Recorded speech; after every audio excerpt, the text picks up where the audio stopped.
Before we start, I also acknowledge the presence of the Mahila Congress President, Shillong, Anil Thomas, AICC Coordinator, Roslyn Turkey, former Assam MLA and AICC Coordinator, AICC Observer, as well as two candidates, Manuel Badwa from East Shillong and Bedrin Dakar, as well as Ronnie Lingle, Vice President, and all other office bearers, DCC Presidents Dr. Amarleen, and other DCC Anthony Ward, and other office bearers of the party here. Thank you all, and I hand over the mic to Dr. Pala to start, Principal Pala to start. Thank you, Anil Thomasi. On behalf of the Meghalaya Pradesh Congress Committee, I will like to welcome Jairam Ramesh ji, who is a colleague in Parliament and a very senior member in the party, and also Jerry Shillong ji, who has been here almost all the elections in Meghalaya. I also would like to welcome Manish Chatterjee, who is in charge for the state of Meghalaya, and RahulGandhi. Also would like to welcome Advocate Anil Thomas ji, who has been here for quite some time, and Roslyn Turkey ji, who will be helping us in different areas for the election. I also would like to welcome Dr. Celestine Lundorf, who is the chairman of the manifesto committee, who's done a very good job so that we can release it today.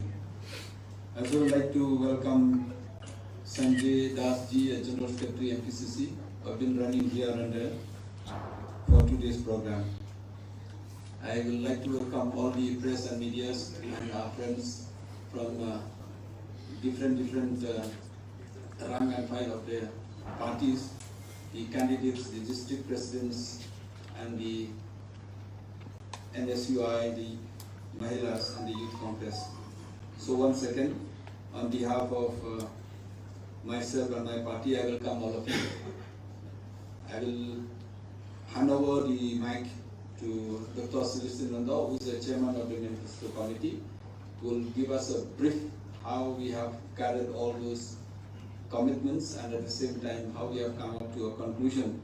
It's not a 1 day or 1 month job, it's a long work, and at the same time hard work, at the same time lots of consultations at the different levels.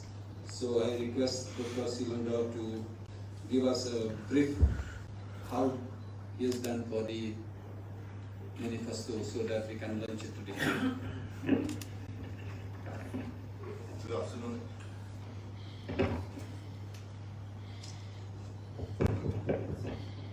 Good afternoon, everyone. Honorable MP Sri Jairam Ramesh ji, MPCC Chief and Honorable MP Ma Vincent Pala, all the dignitaries on the dais, friends from the media, and all who are associated with this program. We are sitting here because of the culmination of 6 to 7 months of hard work. When we prepare for the election, we have advised all our grassroots workers to go and meet the people, feel the pulse of their needs, especially in the villages and in rural areas. The needs of the people are different from different areas. Urban areas, needs are different. Rural areas, the needs are different. So, both urban and rural areas, our workers have interacted with the people. People below the poverty line, our workers have interacted with college students. Our workers have also interacted with workers who work in different fields. Our workers have also met friends from the media. Our workers have also interacted with people who are domestic workers, so on and so forth. So all the inputs that we get from our grassroots workers have been compiled, and we have named them one by one in our manifesto. So this hard work that has been really done by our workers, I salute all of them.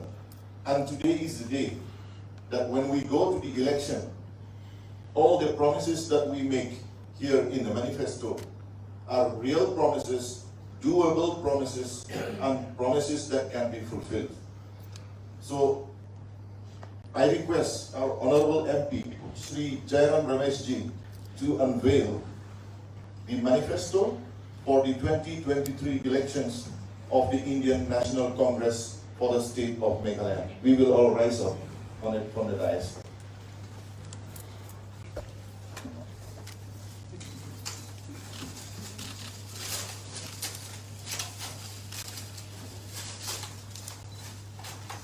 We will clap our hands.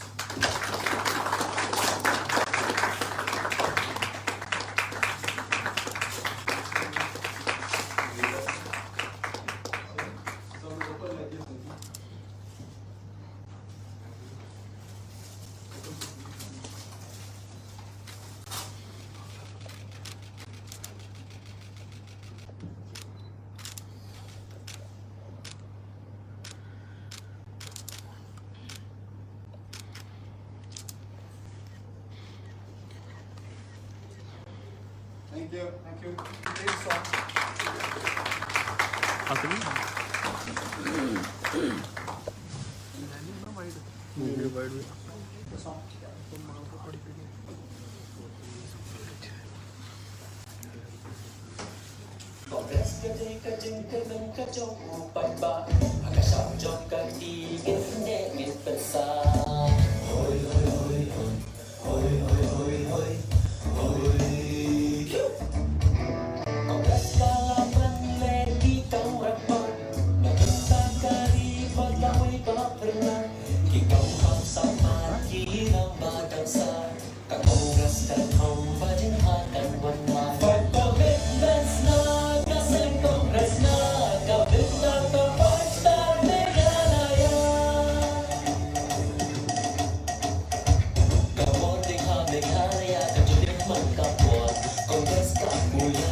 Thank you. This was the theme song for the Congress Party for this election along with the manifesto launch.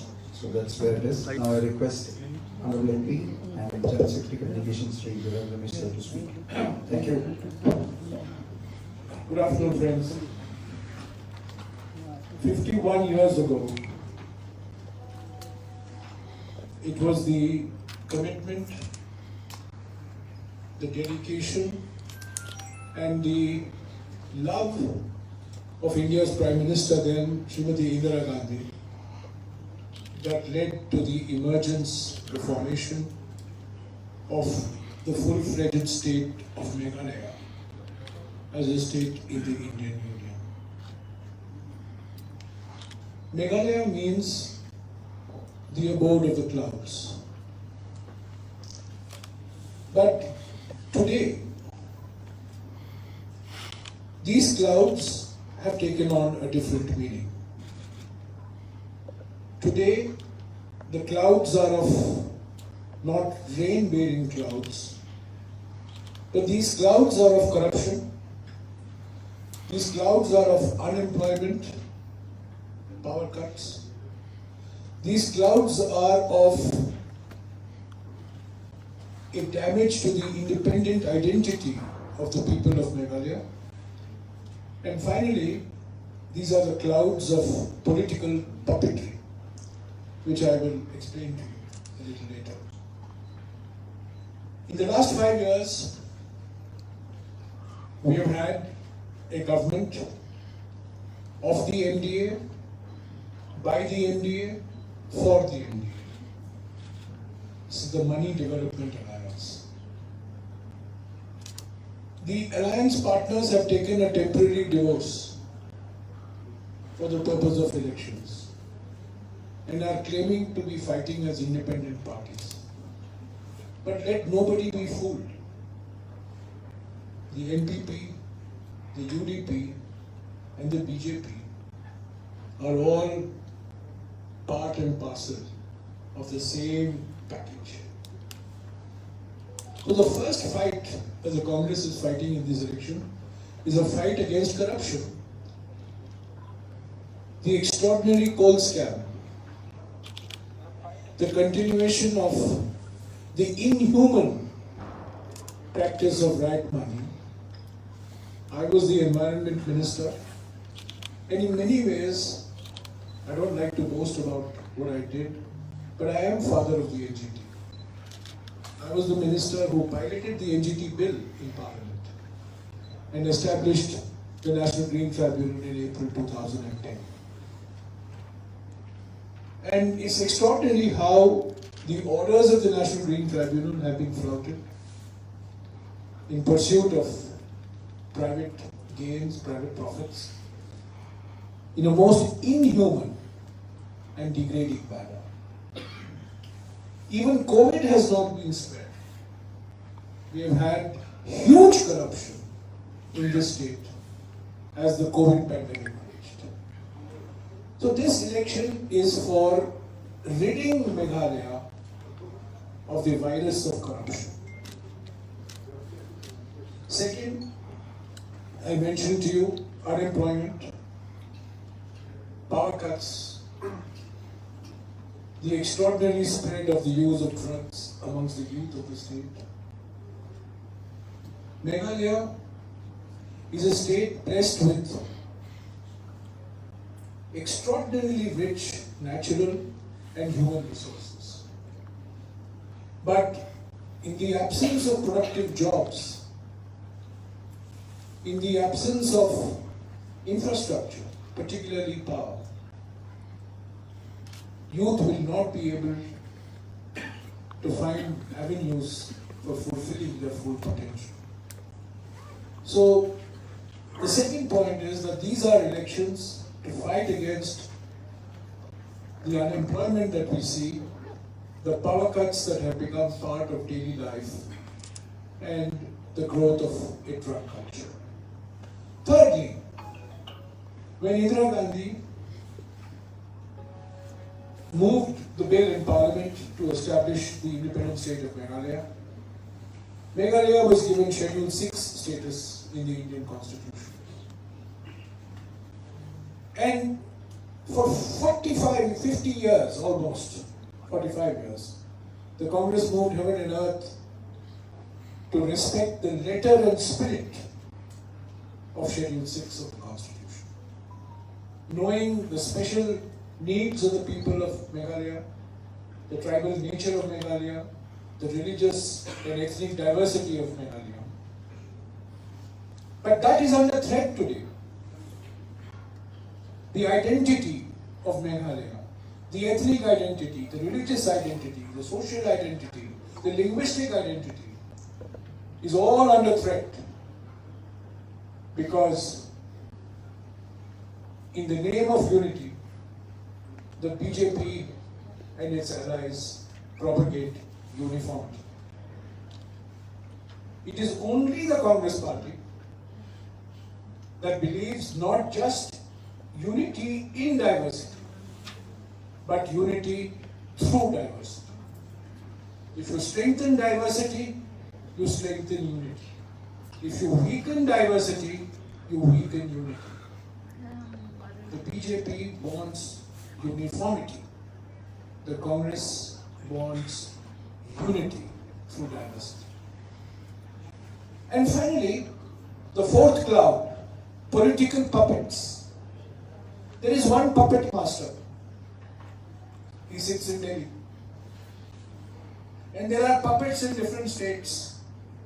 Here there is one puppet called the NPP. There is another puppet called the UDP. And now there is a new third puppet that has come into Meghalaya politics. JMC, not TMC, JMC. Jonas Mukul Party, JMC. Be under no illusion. These are all part of the BJP's game plan. NPP is BJP's A team here, UDP is BJP's B team here, TMC or JMP is BJP's C team here, and BJP is the D team here. Congress is fighting a three-party or four-party alliance led by the BJP. BJP may not have electoral presence, but it has other presence. And you know what I mean. In spite of demonetization, there is a lot of monetization that takes place, thanks to the BJP. So the Congress party is fighting these clouds, the cloud of corruption, the cloud of unemployment, the cloud of the destruction of Meghalaya's identity, and finally, the cloud of a unholy alliance, BJP, NPP, UDP, TMC, who are all claiming to fight independently now, but mark my words, at the first opportunity, they will jump into bed together. So for the Congress, this is a watershed election. And I will give you only two indicators of what a transformational election this is for the Congress.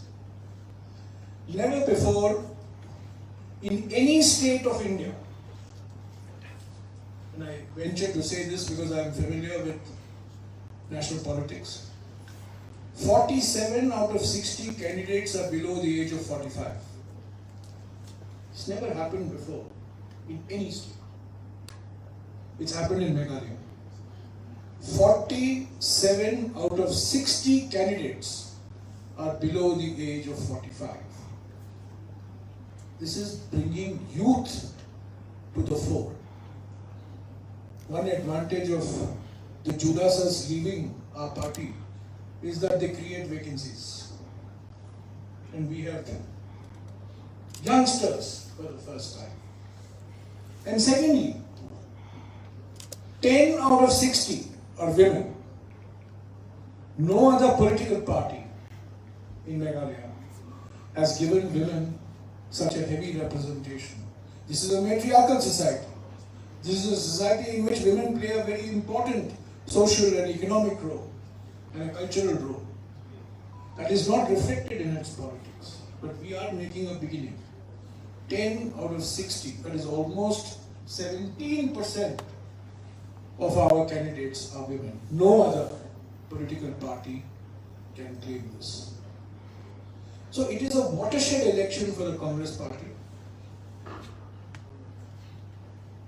Of course, we recognize that there are many people who have betrayed the Congress. Of course, we recognize social and economic good riddance. Their commitment to the values of the Congress and its ideology obviously is not very strong. Obviously, ED, CBI, income tax, has come knocking on their doors. The key issue in this election is, will Meghalaya's identity survive the way it has survived for so long? That is the key issue. Meghalaya is part of the Indian Union, is part of the Indian mainstream. Youth of Meghalaya are earning a name for themselves all over the country. But there is a unique and distinctive identity to the society of Meghalaya that only the Congress can protect. On the one side, you have a set of parties who will dictate what the identity of Meghalaya is from Nagpur or from Delhi. Or you will have another political party which will dictate what is good from Meghalaya from Kolkata. It is only the Congress party which will dictate from Shillong, from Meghalaya. Not only dictate, it will determine in this state. Now, we have released a manifesto. This manifesto has 14 big promises to be fulfilled over the next 5 years. Every year,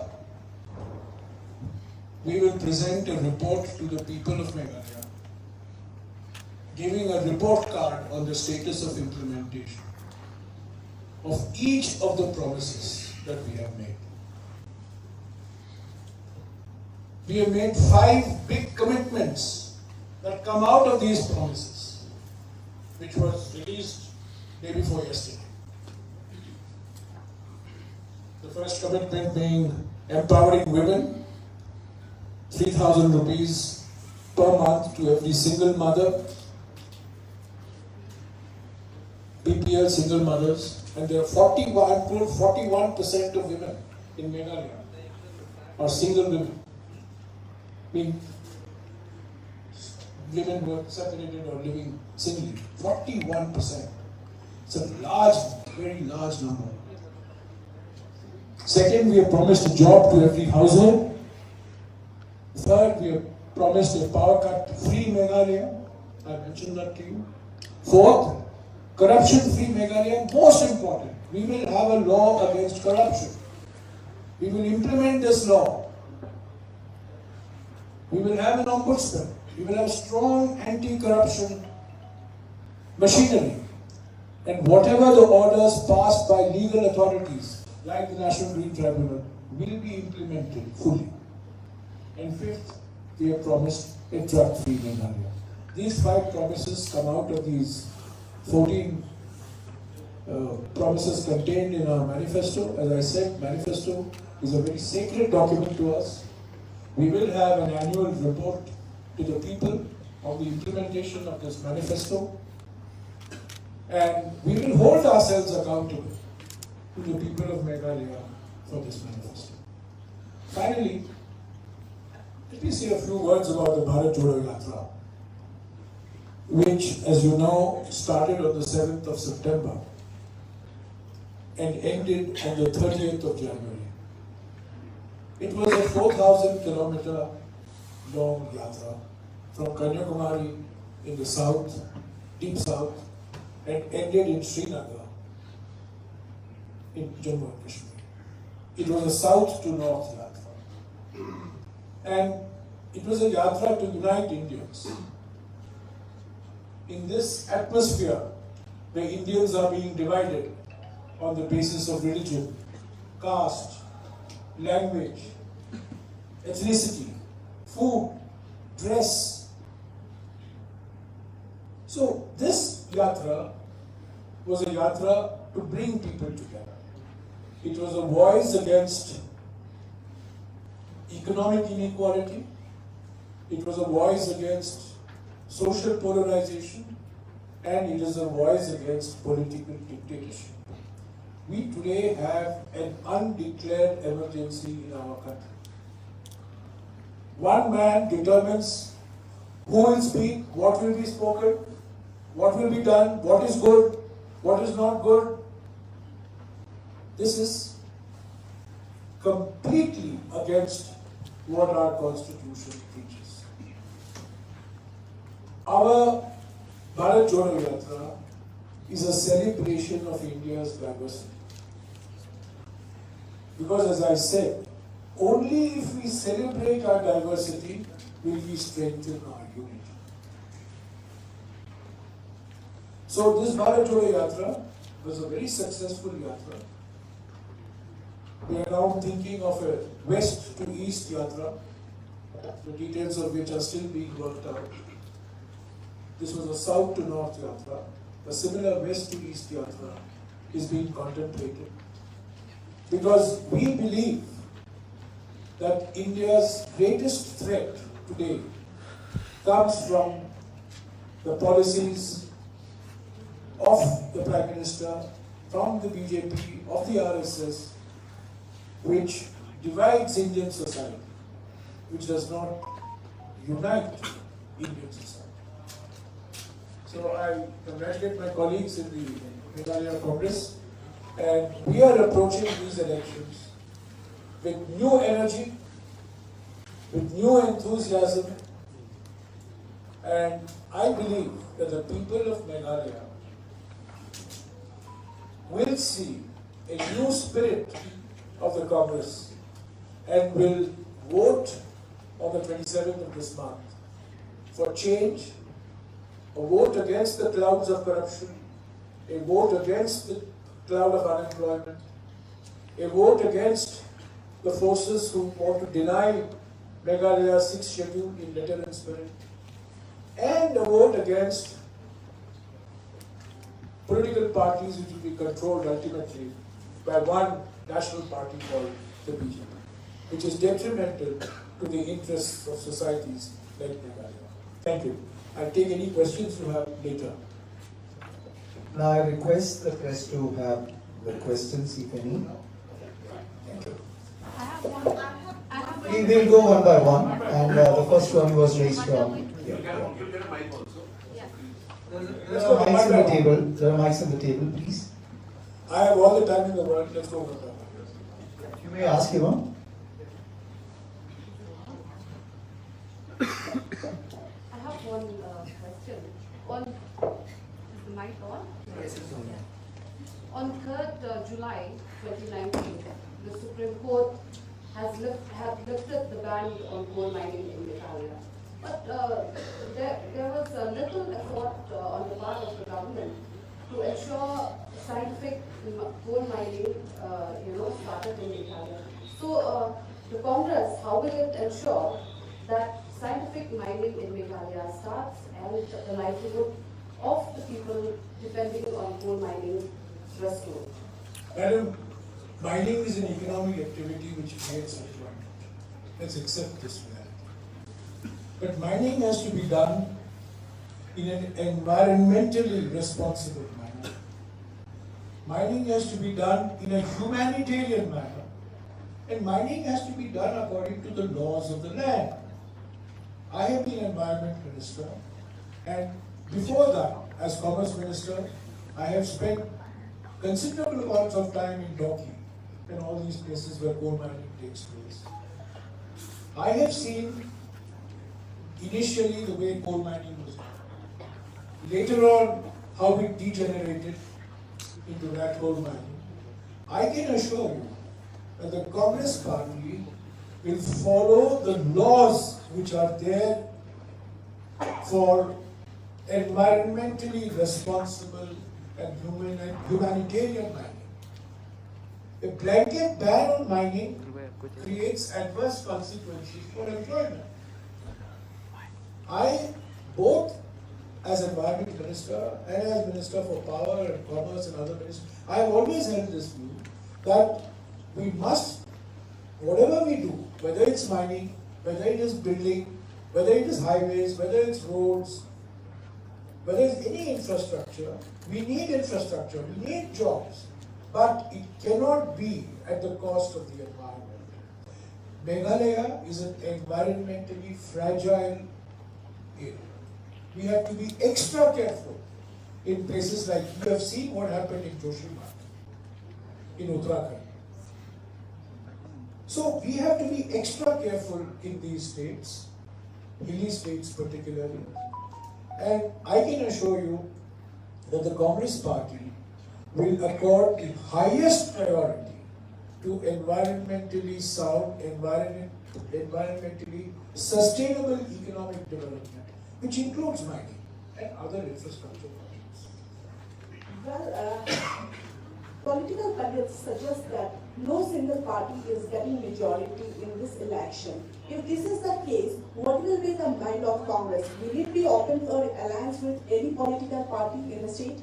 Madam, we are fighting these elections to win on our own strength.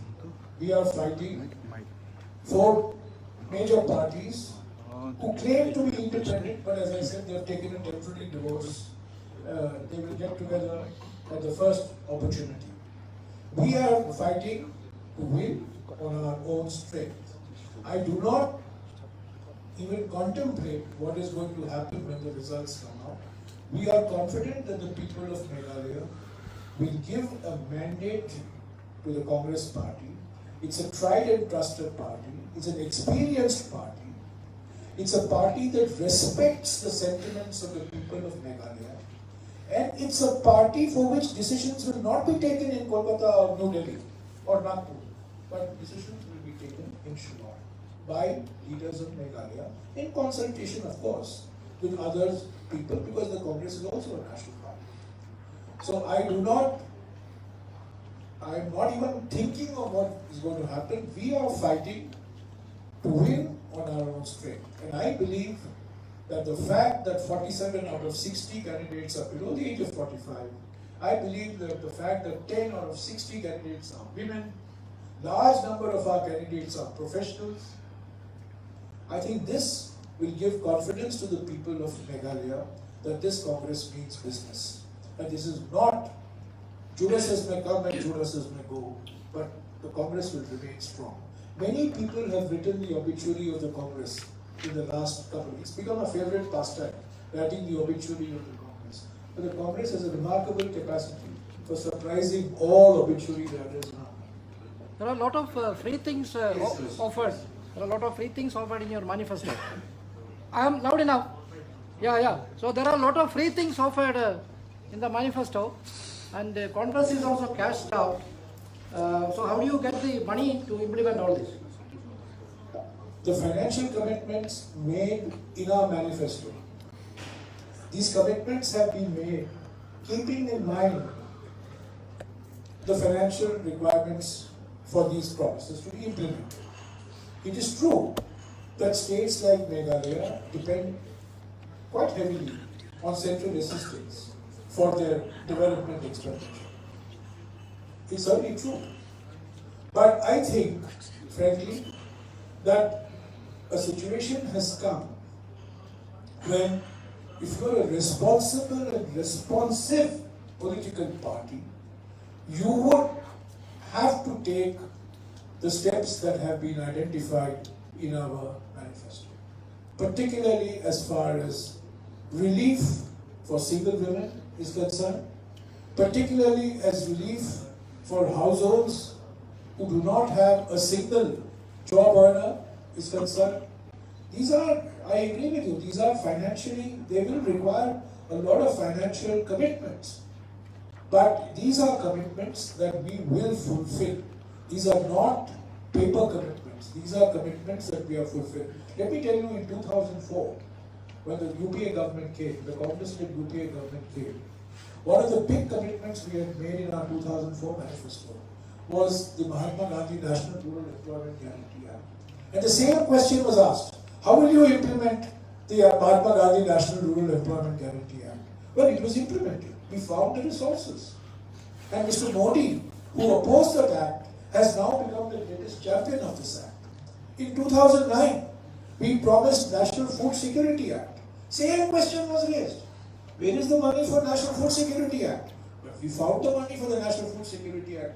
Again, Mr. Modi opposed the National Food Security Act, but now he has become its greatest supporter. So, the question that you are raising is serious, it is legitimate.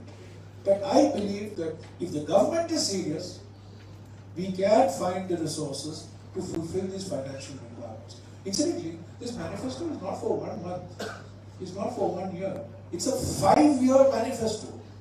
These 14 promises are to be implemented over a 5-year period. We are seeking a mandate for 5 years, and I am confident that we will be able to get these resources, and I am also confident that we will ultimately, a central government, any government, whichever the government is, we hope that there will be a double-engine government in 2024, Congress government here and a Congress-led government in Delhi, and that would be a truly double-engine government. But even assume that next year, for 1 year, we'll have to deal with a BJP government in the center. I'm sure if the people of Meghalaya are demanding these promises, no government can afford to be insensitive to these demands. Sir, for long the Congress have been in power. For long the Congress have been in power, and during elections you have been releasing manifesto from year to year during the elections, but the Congress has failed to deliver it. What is your take on it? Most of the issues... Congress has been in power, yes, over the last 51 years that Meghalaya has had a full-fledged statehood. Congress has been in power for much of the time, no doubt about it. But I would turn the question around and tell you that if you compare where Meghalaya was 51 years ago, and you see today's Meghalaya, you see the connectivity in Meghalaya, the infrastructure in Meghalaya, the institutions that have come up in Meghalaya. I mean, I have been personally associated with a number of institutions that have come up in Meghalaya. Neeklins is a good example. The IIM is another example. These are not come in after 2014. These were all established much before 2014.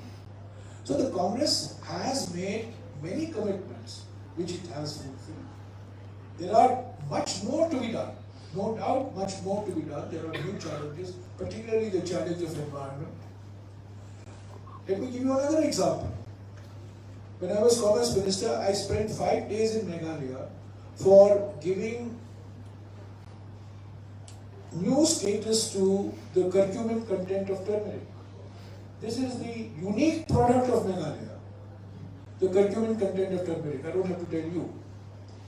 But others in India have to be educated that haldi coming from Meghalaya has got special value. And from 2000, I came here in 2006 as Commerce Minister. And we started a program for cultivation of haldi in the West Jatiya Hills.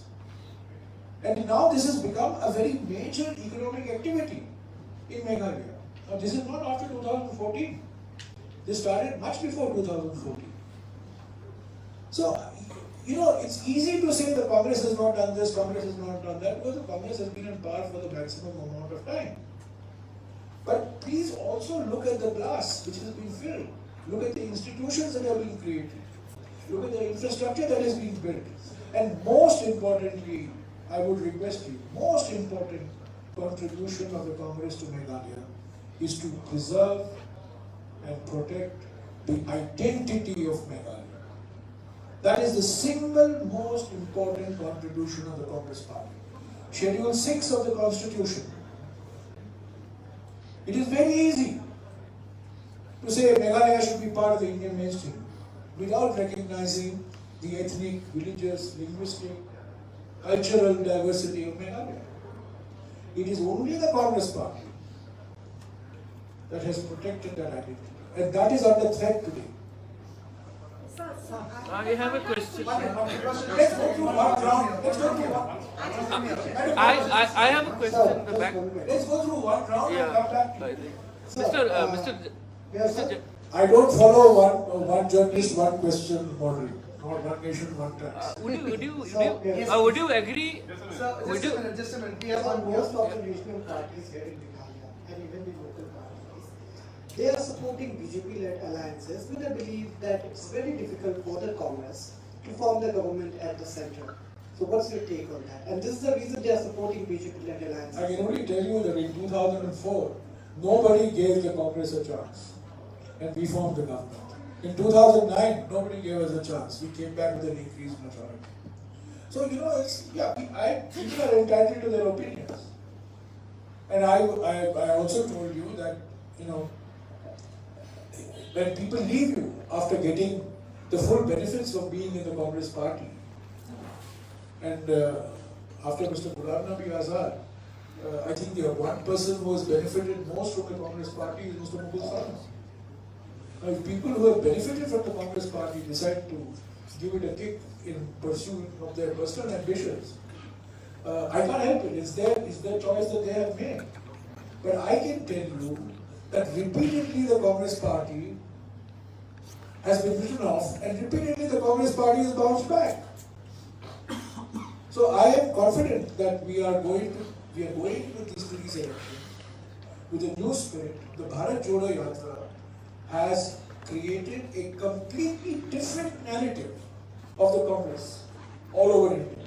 And I can tell you, not in Meghalaya, but other states, I can tell you political parties who would not talk to me in Parliament today are coming to asking me, when can they come and meet me to discuss Indian politics, not 2024, but discuss political development. So yes, the BJP is spending a lot of money.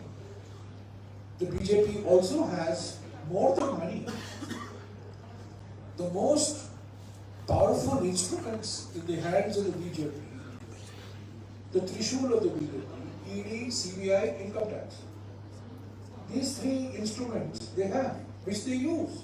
The Congress never used against its political opponents. Never. But the BJP will not hesitate for 1 minute to use these three instruments. So naturally, all these small political parties are vulnerable, and they, go and join. They are saying that. But let's see. We are hoping that the people of Meghalaya will give these Judasas the answer that they deserve. This is Abhijit. As you are talking about BharatJodoYatra, and this elections in 3 states comes just after that, do you think that the mandate which will be given by the voters will be a true reflection of BharatJodoYatra's success? BharatJodoYatra had nothing to do with elections. Nothing whatsoever to do with elections. It just so happens that these 3 state elections are coming now. I did not believe that the BharatJodoYatra was responsible for our victory in Himachal Pradesh. Much less do I believe that the BharatJodoYatra was responsible for our very disappointing performance in Gujarat. Because from day one, we have been saying that the BharatJodoYatra is an ideological yatra. It's not an electoral yatra. It's a political yatra, but not related to elections. That is why we started the Haath Se Haath Jodo campaign after the BharatJodoYatra. So the BharatJodoYatra was to deal with the ideology of the Congress, to deal and combat with the ideology of the BJP and the RSS, the 3 ideologies that we are opposing: economic inequality, social polarization, and political dictatorship. So, if we do well, I am not going to take any credit for the BharatJodoYatra, let me assure you. If we do badly, I am sure all of you will say BharatJodoYatra ka kya fayda hai, isse koi fayda nahi hua. That will also be a wrong view. So the BharatJodoYatra is, the results have to be seen over a 5-year, 10-year perspective. This is a long-term ideological battle. That's why we are doing the BharatJodoYatra. Sir, it's not an event.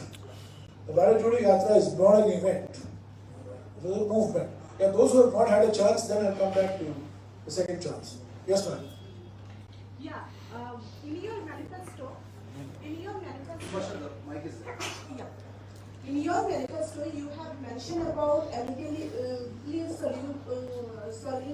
solution of finding an amicable solution of this border issue.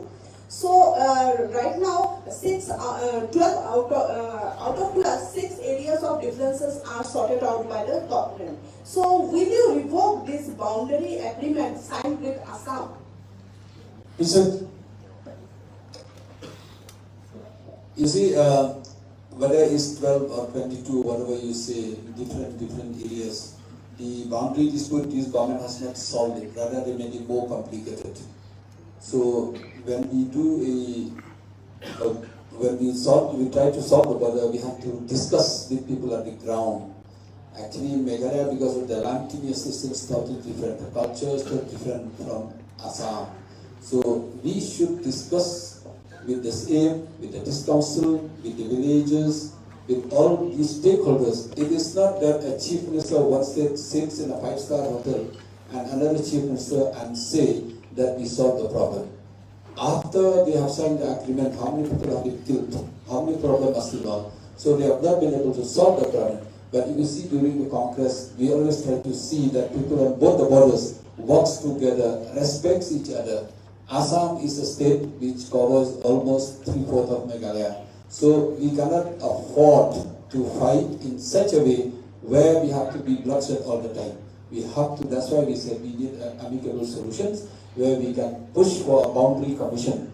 And if the commission is there, then every stakeholders in the border will get an opportunity to examine, will get an opportunity to represent their views, ideas, history, geographically, and that should be a solution. It's not sitting only for 3-4 months, listening to the politicians in the border and solve the problem. Problem has not been solved, and if we come to power, we will have a proper solution.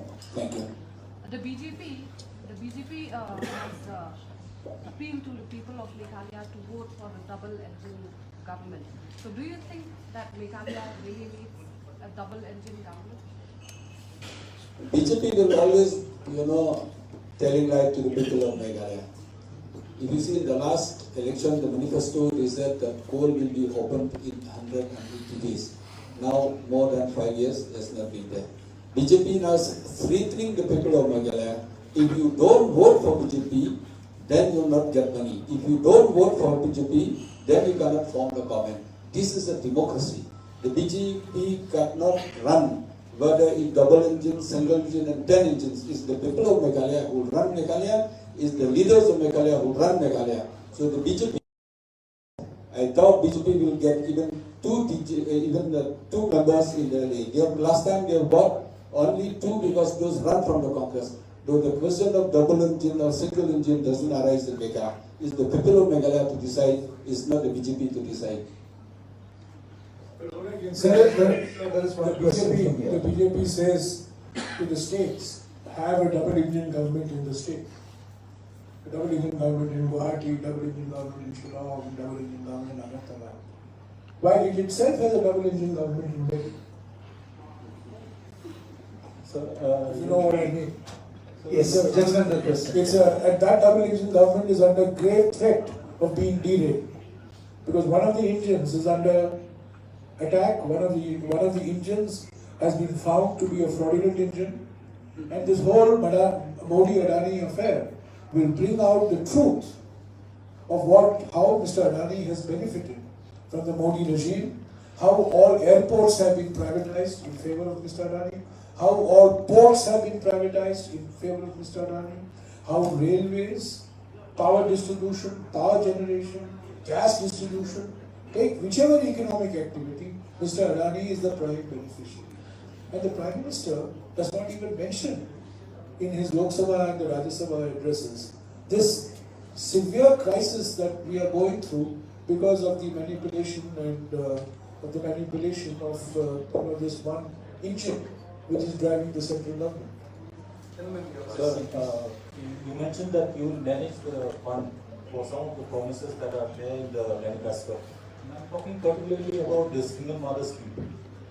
It's one thing to manage the fund, then there is another thing is where is the country headed to, The Supreme Court has observed that this treaties will lead to economic disaster, and it is a distortion of the informed decision of the voters. Many TNC and all, they have promised heaven and earth on this one. Don't you think Congress, being the oldest party, could have done something better? I think it's a very important question. When we did a survey, we found that our society is deteriorating because of the family problems in our society. The only way we have to bring back our society is to help the mothers. We have calculated it will cost us not more than 200 crores in a year. I can tell you from the economic point of view, as of today, only the limestone which Meghalaya is producing 50,000 tons every day. If you collect the revenue, it will cost us almost 365 crores in a day. But the real collection is not even 80 crores in a day. So there's a leakage of revenue of almost 250 crores in a year, not in a day, in a year. Almost 250 crores leakage of revenue in a year, and only from cement factory from limestone. So with that, money is enough for us to serve the purpose for the single mother. And number two, for electricity, as of today, in many of the areas, the efficiency is only 70 to 80%. 30% to 20% leakage. To help in electricity, if we can serve that, we can increase the efficiency from 80% to 95%, which is doable. All over the world, the efficiency is 97, 98%. Why not in Meghalaya? People of Meghalaya are good, cooperative, and people of Meghalaya, they don't like stealing. So only way is that the government has to stop the stealing, and people, we have to educate the people. So the electricity which we have as of now, 180 crores unit in every year. If we do with that 36 crores unit we can save. With that money we can still give electricity. That's why we have done enough homework for all this. I agree with you, it's it's challenging, but it's doable, and I think we can do it more than enough. One more question to... One minute. This lady asked a question on Bradford mining on coal. I was Power Minister in 2008 and I came to Meghalaya, and we were then looking at the uranium deposits in Meghalaya for feeding our nuclear program. In 2009 I became Environment Minister and I came back to Meghalaya because I had a completely different perspective from large number of civil society organizations in Meghalaya that uranium mining, they are opposed to uranium mining.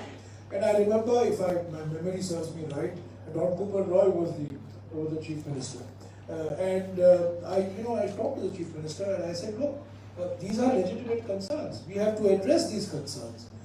It's one thing to say that we must have uranium mining. Of course, you must have uranium mining because your nuclear plants need uranium. But if people are worried, if people have concerns that this is having adverse health impacts, public health impacts, then I'm afraid as Environment Minister I cannot, I cannot be party to this.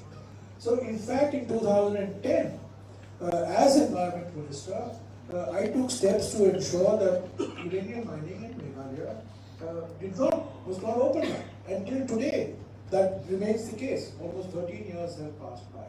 Day before yesterday, Jitendra Singh, the minister in charge, said in Parliament that we have rich uranium deposits in Meghalaya and we want to develop those rich uranium deposits. I kept quiet. But the fact of the matter is, this is the difference between the BJP and the Congress. That one looks upon these deposits as something to be grabbed, as something to be developed for private profit, whereas the Congress Party is always always sensitive to the environmental consequences of what happens, whether it's limestone, whether it's uranium, whether it's coal.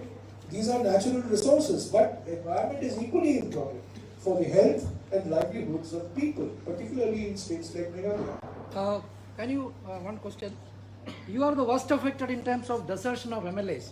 Don't you think this present anti-defection law should be thrown to the dustbin and a new law should be put in place? Desertion of MLAs creates numerous opportunities for other young men and women to come into politics and build their careers. So, for every one deserter, for every one Judas, we have 10 Pauls and 10 Matthews and 10 Anthonies. What about the anti-defection law? Sorry? Anti-defection law. No, we can discuss this later. It's a complex. The anti-defection law is a complex set of circumstances. But my personal view is that if somebody, first of all, once you've joined a party, you're wedded to the party's ideology, you're wedded to the party's values, to its way of thinking. I find it very difficult to reconcile myself to people who enjoy the benefits of being in a political party and then decide one day that they no longer believe in those parties' ideologies. No law can address these issues. Well, I have a question. in this line of it seems that earlier Himanta Biswa Sharma and Dr. Mukul Sangma was not happy with AICC leadership. What is wrong with AICC ICC leadership that the leaders like Himanta Biswa Sharma and Mukul Sangma switched over to other political parties? Mr. Himanta Biswa Sharma was given respectability by Hideshwar Sankhya first. Then he was given respectability, even greater respectability, by Tarun Gogoi next. Okay. Mr. Himanta Biswa Sharma and others, Ghulam Nabi Azad, Mukul Sangma, they are all beneficiaries of this new washing machine in the market.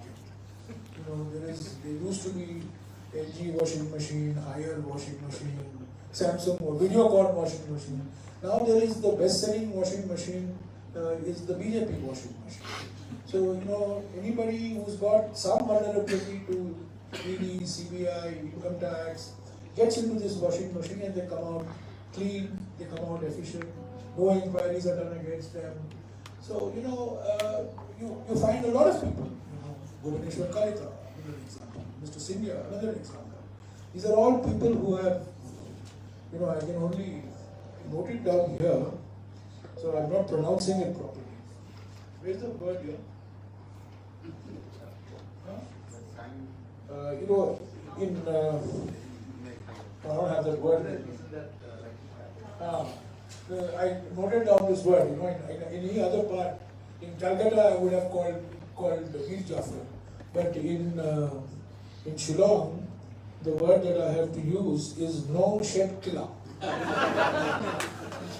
Did I pronounce it rightly?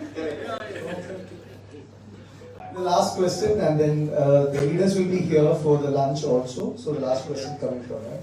Sir, you said one of your most important contribution to preserve the identity of Meghalaya. So my question is, right from 2010, there's a demand for inclusion of the Khasi language in the 8th schedule when the Congress was in power both in center and the state. Why was the Congress silent on it? Yeah, you are right. We have been trying right from not even 2010, I think right from 2009. After I became an MP, we worked very hard, but to include any language in the 8th schedule, lots of criteria are required. So it looks a lot of census, a lot of collection on the ground.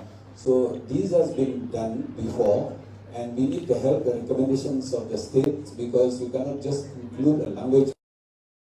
So I think the homework has been done by the Khasi Association, by the government of Meghalaya. I think on the inclusion of the Khasi language or Garo language in the 8th schedule, all of us in the same page, be it any other parties. A resolution has been passed in the floor of the House in Legislative Assembly when the Congress was in power. Same was repeated there. So I hope very soon that once the government will have taken all those criteria into consideration, I think we should have no problem on it. But it does not mention anything in your manifesto. Yeah, whatever the issues which we don't mention in the manifesto which lie with the subject of the central government. So I think we should not unnecessarily put more pages by promises which we've already done it before. We have committed before. So I think that's why we thought that all these we have done it before, we have committed, we have done it before, whatever possible from our side. So the commitment which we made should be only on the state subject,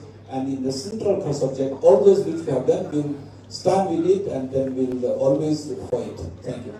Thank you. And let me just address this issue.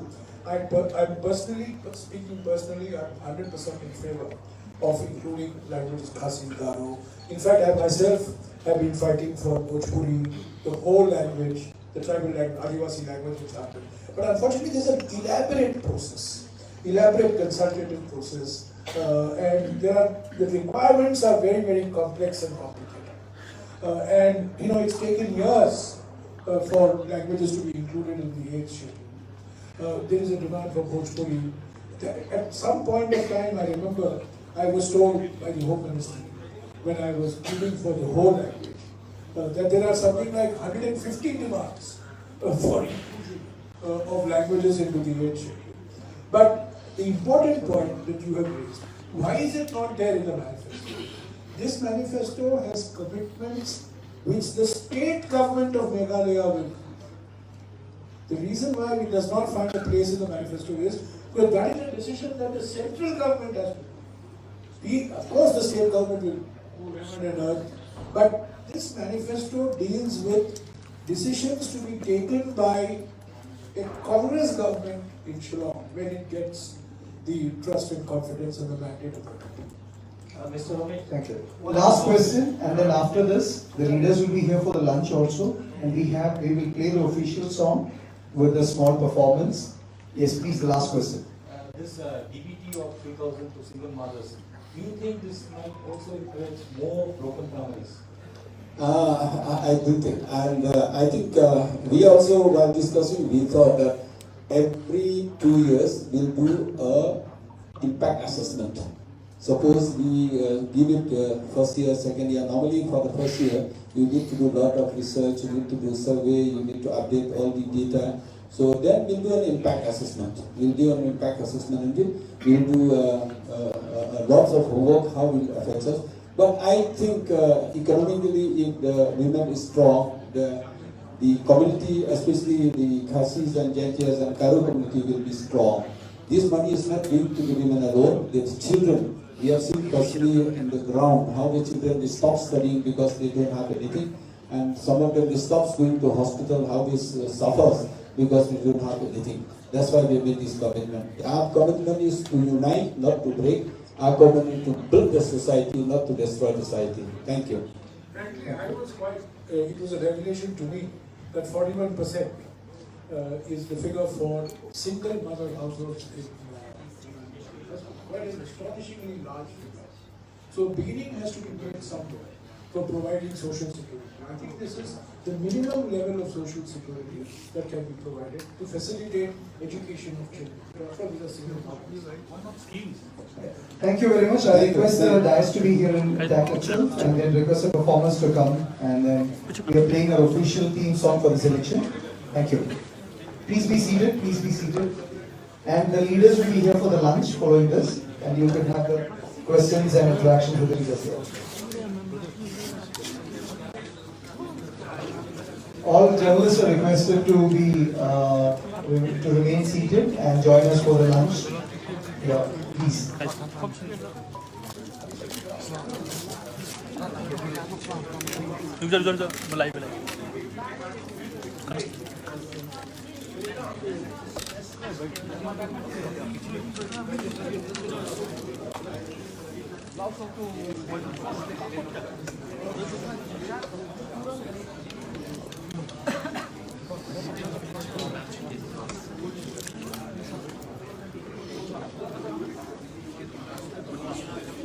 Kongres ka kajing kermen ka trong upad ba ang siyang jong ka tingin tene mit pensa Hoy hoy hoy hoy hoy hoy hoy hoy hoy Kongres ka laban leng ikang raka Nabit ka kari kaklaway kang pernay Ikang pangsapat tirang badangsa Kang kongres kang hamba jing akan wanwan Pagkawik masa kasih kongres na Kawik na kawal sa Meghalaya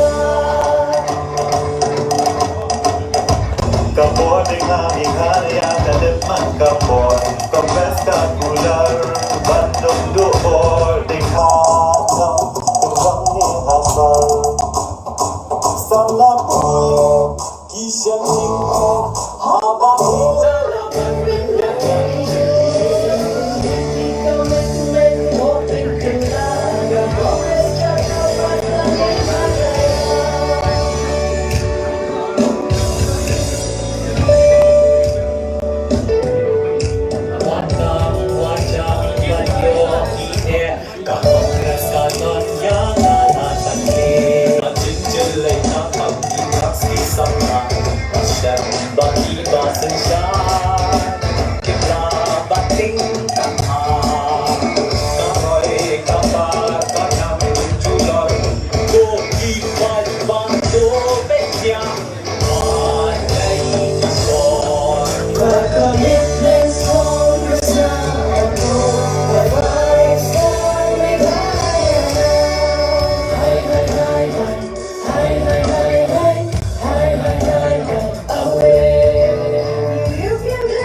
Thank you all.